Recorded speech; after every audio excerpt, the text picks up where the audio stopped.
नमस्कार दोस्तों, आप सभी का अपनी कहानी चैनल पर स्वागत है। आज हम सुनेंगे शनिदेव की कथा। तो चलिए शुरू करते हैं। एक समय स्वर्गलोक में सबसे बड़ा कोण के प्रश्न पर 9 घरों में वाद विवाद हो गया। विवाद इतना बढ़ा कि परस्पर भयंकर युद्ध की स्थिति बन गई।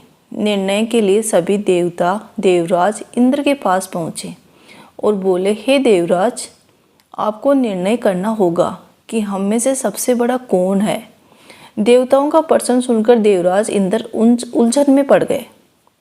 इंद्र बोले, मैं इस प्रश्न का उत्तर देने में असमर्थ हूँ। हम सभी पृथ्वी लोक के उज्जैनी नगरी के राजा विक्रमादित्य के पास चलते हैं।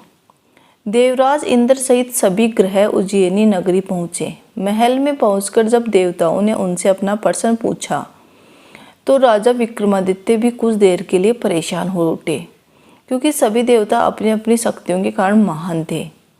किसी का भी छोटा या बड़ा कह देने से उनके क्रोध के प्रकोप से भयंकर हानि हो सकती थी।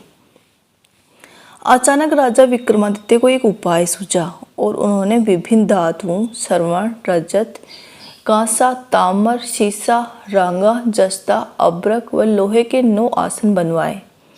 धातुओं के गुणों के अनुसार सभी आसनों को एक दूसरे के पीछे रखवाकर उन्होंने देवताओं को अपने अपने सिंहासन पर बैठने को कहा।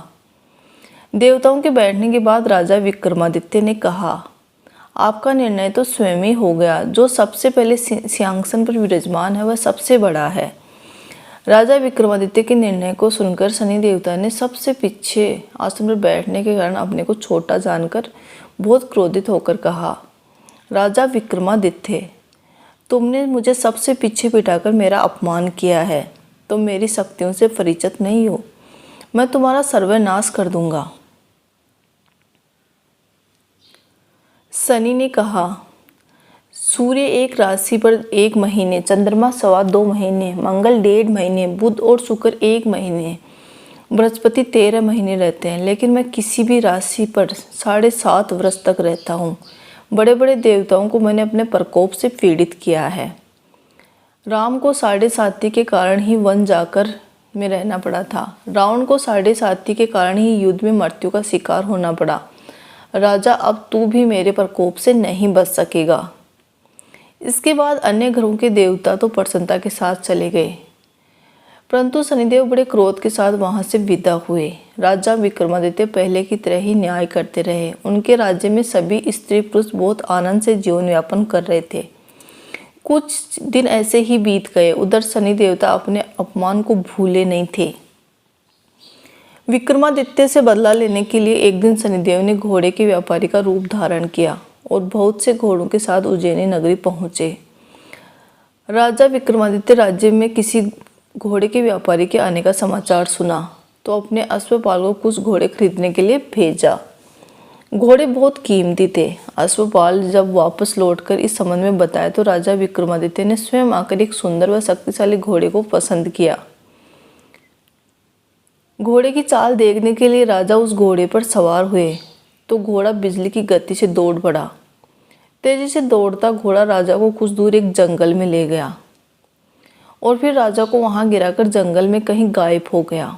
राजा अपने नगर को लौटने के लिए जंगल में भटकने लगे, लेकिन राजा को कोई रास्ता नहीं मिला। राजा को भूख प्यास भी लगाई।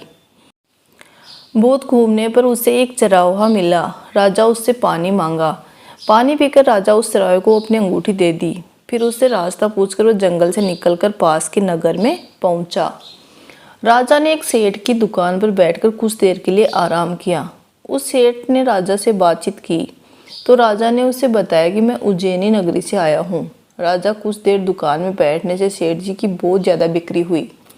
सेठ ने राजा को बहुत भाग्यवान समझा और खुश होकर उसे अपने घर भोजन के लिए ले गए। सेठ के घर में सोने का एक हार व खूंटी पर लटका हुआ था।